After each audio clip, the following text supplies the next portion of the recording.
They defied the sea and the empire. For that, they paid with their lives. In the harsh world of naval justice, where the law itself was carved by the hands of men who considered piracy unnatural for the female spirit, what chance did a woman have? History, in its impartial cruelty, gives an unequivocal answer: practically none. Captured female pirates were rarely shown mercy, as their audacity was considered a dual crime.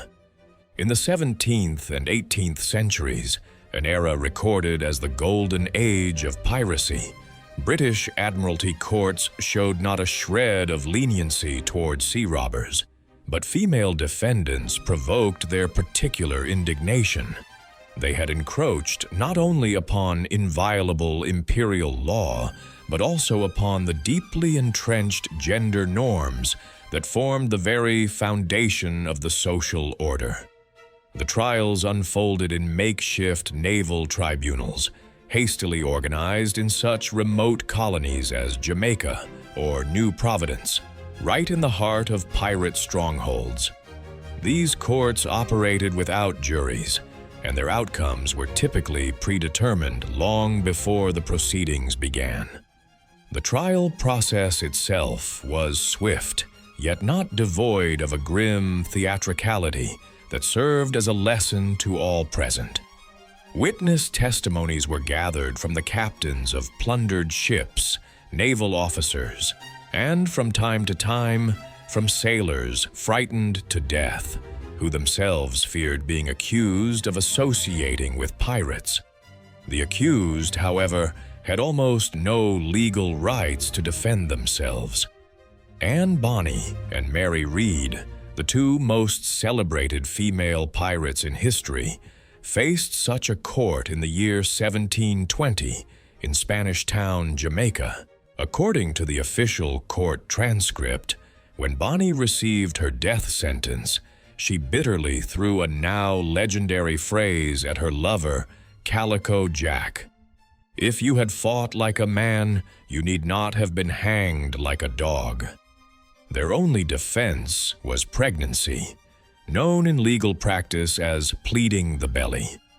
This was one of the few legal barriers capable of halting the machinery of justice for women, as the law protected not them, but the unborn child. In the case of Bonny and Read, this move worked, but only temporarily. However, this was a rare exception. Most female pirates were not fortunate enough to have such an ace up their sleeve, and many met their sentence in dead silence, aware that the court had found them guilty long before they could utter a single word. The quiet waters of the river flowed past Wapping, but the piercing cries of the crowd mercilessly shattered the morning calm. It was here, at London's sinister execution dock, that countless pirates, both men and women, met their ignominious end, swinging from a hangman's noose directly over the murky waters of the Thames. This was the place where the British Empire staged a horrifying spectacle, demonstrating its unyielding will in the fight against piracy, and female pirates, though a rarity, were no exception to this bloody rule. According to British maritime law, piracy was considered a crime for which the only punishment was death. The Piracy Act of 1698, passed under King William III, unequivocally stated that every person who shall commit such an offense shall suffer the pains of death. Unlike executions on land, these hangings were conducted under the jurisdiction of the Admiralty, and the chosen location, Execution Dock, was filled with grim symbolism. The pirates were to breathe their last with the very same tide that had once given them the illusion of boundless freedom and untold riches. Women found guilty of piracy were sentenced with the same chilling finality as their male comrades. The executions themselves followed a cruel, meticulously honed ritual. The condemned were led out of Newgate prison and, under armed guard, paraded in a cart through all of London to the jeers and curses of the assembled crowd. This final, humiliating parade was an integral part of the punishment. Once in Wapping, they were forced to stand beneath the gallows, sometimes with a coarse rope noose already thrown around their necks, awaiting the fateful moment when the executioner would do his work. They were not dropped from a dizzying height to grant a quick death from a broken neck. Instead, a short drop condemned the convicted to a slow and agonizing strangulation, a method grimly nicknamed the Marshal's Dance, for the body in its death throes would shudder in grotesque convulsions before becoming forever still. Although the executions of female pirates were a rare phenomenon, they were no less cruel. Mary Critchett, an American who in the year 1729 joined a crew of escaped convicts turned pirates, was captured off the coast of Virginia and tried in Williamsburg. Her fate was decided swiftly. Found guilty of piracy, she was sentenced to death and hanged without unnecessary ceremony or delay, and no pleas of pregnancy, real or feigned, could save her. These public executions were designed not just to punish, but to instill a primal terror. The bodies of the most notorious criminals were left to hang in iron cages until they were washed by 3 sea tides, a punishment known as gibbeting. Although this fate more often befell male pirates, the threat itself served as an unambiguous message to all. Piracy was forgiven for no one, regardless of sex. In the shadow of the gallows, daring female pirates were transformed from sea legends into cautionary tales, into vivid examples sacrificed in the name of maintaining imperial order. However, before the noose tightened around their necks, many female pirates awaited another, no less agonizing ordeal: the whip. Flogging, an ancient and sophisticated punishment, was often used by naval authorities and colonial governors to publicly humiliate and inflict unbearable physical agony upon captured pirates. For women, this punishment carried an additional shade of perverse spectacle. Their bodies, exposed for all to see, became a living warning, and the crowd was expected to learn a lesson from their suffering. The flogging was usually carried out with a cat o' nine tails, a cruel whip with 9 thongs, studded with knots, capable of tearing away strips of flesh with each lash.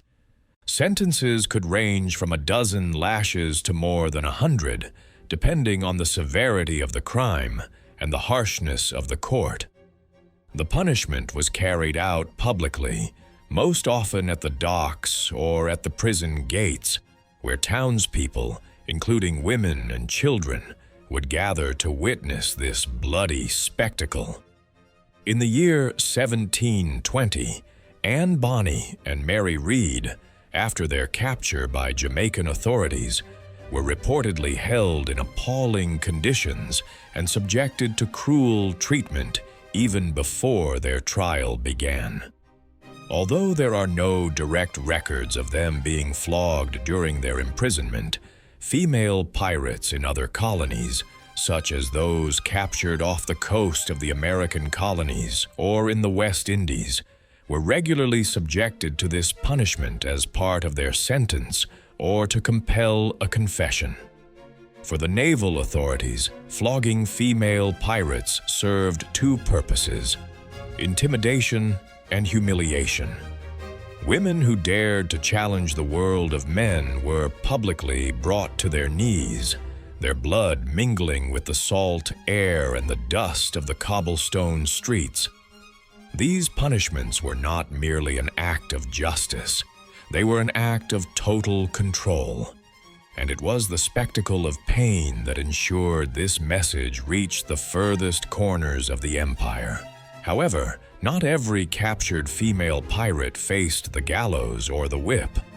For some of them, fate prepared a different, no less bitter destiny, where slavery and coercion became an alternative to a quick death. In some cases, especially in the sweltering, teeming colonial ports of the Caribbean, West Africa, and the Americas, women faced a fate perhaps more terrifying than a swift death. They were not led to execution, but were instead condemned to forced cohabitation, indentured servitude, or outright slavery. However, direct evidence that female pirates specifically met such a fate is extremely scarce and lost in the mists of history.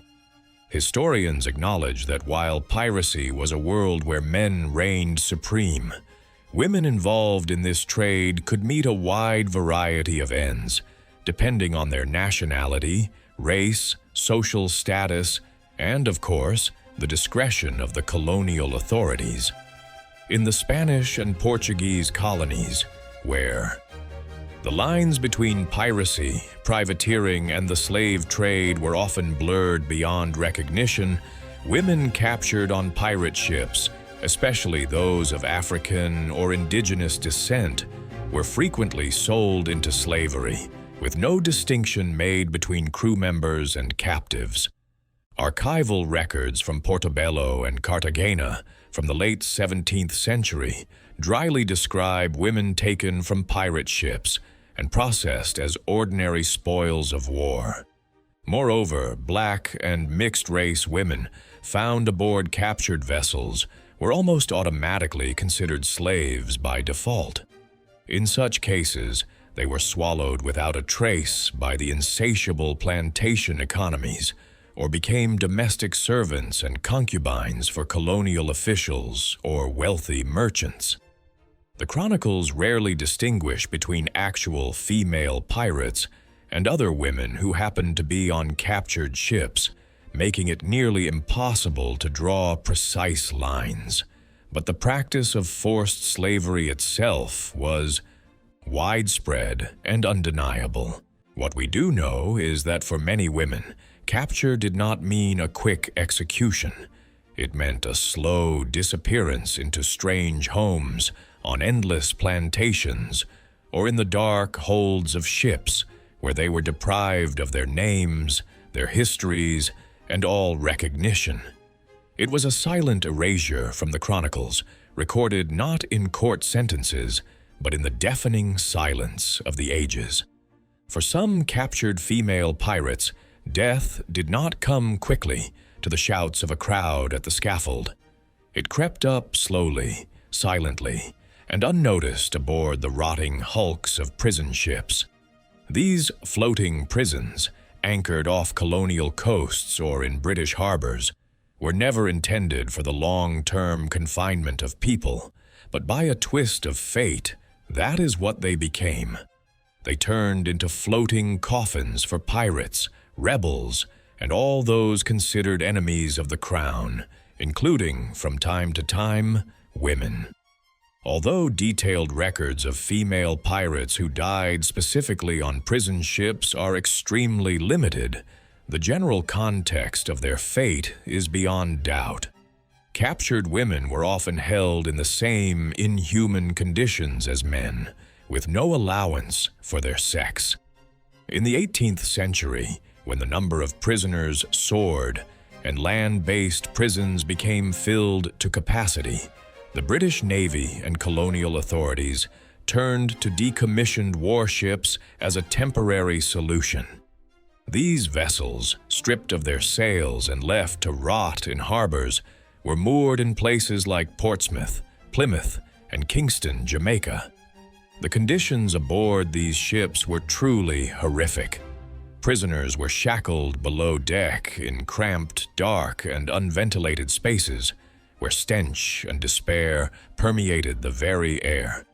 Diseases, especially typhus, dysentery, and smallpox, swept through the holds like a plague, wiping out inmates by the dozens. Food was scarce and often spoiled, turning every meal into a struggle for survival. Women on these ships were doubly vulnerable, becoming easy prey not only for disease, but also for the cruelty of fellow inmates and guards.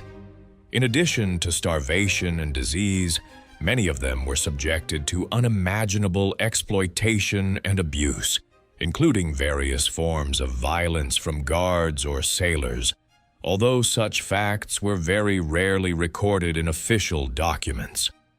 Deprived of both legal rights and basic human recognition, they were often excluded from prison records altogether, as if they had never existed. On these silent, suffering-soaked decks, history did not record executions. It recorded a gaping absence, and in that absence, the fate of many female pirates was sealed. They were forgotten not by chance, but by design, erased from memory. Their punishments were not just sentences. They were sophisticated instruments of fear, gendered power, and imperial control, designed to show what awaited any woman who dared to cross the line. The fate of female pirates clearly demonstrated how deeply the maritime world, a world of men, feared and hated the women who challenged it. These stories still echo faintly in the silence of sunken prison ships and in the long shadows cast by gallows at sunset. Their erasure from history makes one ponder the nature of power, justice, and whose names are honored by being written into the annals, and whose are destined to be forever lost to oblivion. As the ancient Roman historian Tacitus aptly remarked, "The more corrupt the state, the more numerous the laws." Friends, how can we ever know? History holds more secrets than we can imagine. This channel is new, and every subscription, like, and comment helps it grow. Together, let's continue this journey and uncover what was hidden for centuries.